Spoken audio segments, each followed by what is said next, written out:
Timbalan Perdana Menteri Datuk Seri Dr. Ahmad Zahid Hamidi mengadakan pertemuan dengan Datuk Bandar Kuala Lumpur Datuk Seri Dr. Maimunah Mohamad Sharif bagi membincangkan pelbagai isu pembangunan infrastruktur bagi penduduk di Kuala Lumpur.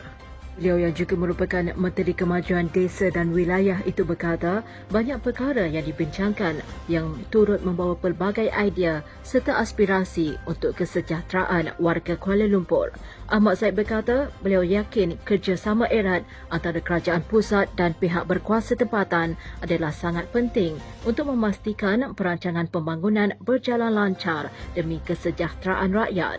Beliau pada masa yang sama turut menerima kunjungan Pesuruhjaya Tinggi Malaysia ke Sri Lanka Padi Hisham Adam untuk membincangkan hubungan dua hala antara Malaysia dan Sri Lanka serta peluang kerjasama di masa depan.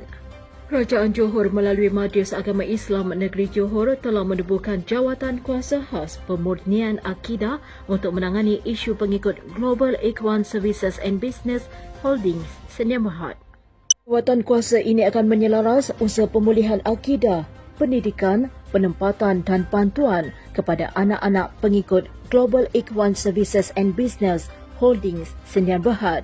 Menteri Besar Johor, Datuk On Hafiz Ghazi memaklumkan tindakan tegas akan diambil terhadap mana-mana jenayah yang melibatkan kanak-kanak serta amalan yang bercanggah dengan akidah Islam.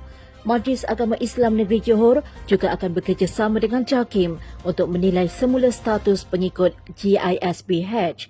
Terdahulu dalam operasi global yang dijalankan di beberapa daerah pada 20 dan 21 September lepas, 30 kanak-kanak dan remaja berjaya diselamatkan dan 29 individu ditahan. Selain itu, risalah mencurigakan berkaitan aurat Muhammadiyah turut ditemui, di mana 8 individu ditahan semula kerana memiliki risalah yang telah diwartakan haram di bawah enactment kesalahan jenayah syariah 1997.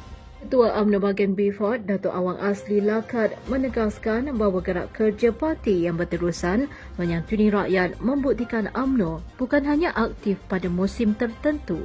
Beliau bersama kepimpinan bahagian baru-baru ini mengetuai program ziarah ke beberapa kampung termasuk kampung tepi laut dan kampung darat bagi memberi bantuan dan sokongan moral kepada keluarga Allahyarham Awang Amin dan mendiang Yawi Yuti. Menurut Awang Asli, program turun padang ini dapat memperkukuhkan hubungan antara UMNO dan rakyat selain membuktikan bahawa kehadiran UMNO sentiasa dirasai dalam apa jua keadaan. Program tersebut penting bagi memastikan bantuan yang diberikan bukan sahaja berbentuk fizikal tetapi juga menyuntik semangat kepada masyarakat yang memerlukan.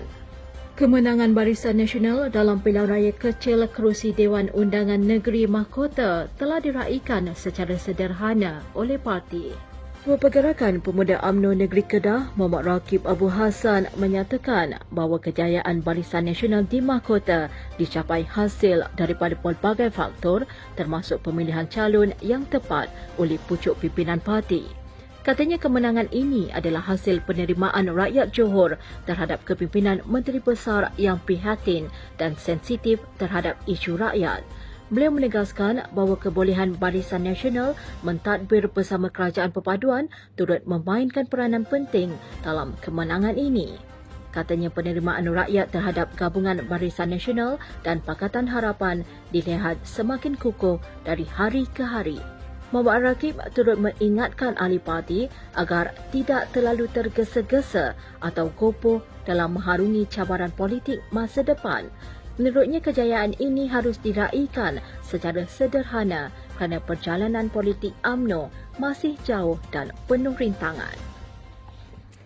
Pengerusi Jawatan Kuasa Pembangunan dan Keselamatan Kampung Persekutuan JPKK dan Jawatan Kuasa Komuniti Desa Madani JKDM diingatkan untuk melaksanakan tugas mereka dengan telus, cekap dan penuh tanggungjawab demi kesejahteraan rakyat.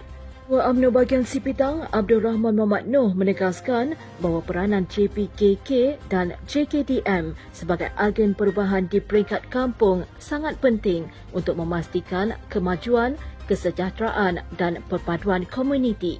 Beliau turut menyeru semua pengerusi untuk memperkukuhkan kerjasama dengan agensi dan jabatan kerajaan agar segala urusan berkaitan pembangunan, keselamatan dan adat istiadat dapat dilaksanakan dengan lancar.